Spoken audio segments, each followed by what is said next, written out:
ہم اس ملک میں رہتے ہیں جہاں سیاست روز ہوتی ہے اور سیاسی کارکن کہانیاں بھی روز سناتے ہیں، لیکن اگر لوگوں کو آٹا بھی وقت پہ نہ ملے اور بیٹیاں اور بہنیں بیچاری لائنوں میں کھڑی ہوں تو یہ منظر خوفناک ہے۔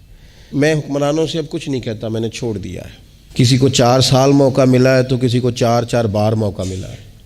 سب یہ نہ خنجر اٹھے گا نہ تلوار ان سے، یہ بازو میرے آزمائے ہوئے، یہ باتیں ہی ہیں۔ جو لوگ ان کی باتوں میں آ گئے۔ میری اہل ثروت سے، ہم دیہاتی لوگ ہیں، بہت سارے لوگوں کو اللہ نے گنجائش دی ہوتی ہے، انہوں نے گندم سٹاک کی ہوتی ہے سال کے لیے، حرج بھی کوئی نہیں۔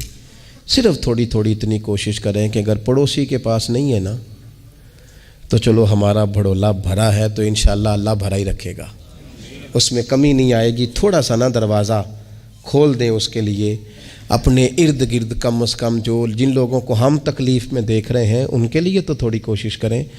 وہ بندہ بڑا ہی رب رسول کا پیارا ہے جو اللہ کی مخلوق سے محبت کرے۔ کوئی بھی ایسا وقت آ جائے تو اپنے دائیں بائیں کم از کم ضرور دیکھا کریں۔ چلیں جس حد تک ہم پہنچ سکتے ہیں اس حد تک تو ہم پہنچیں۔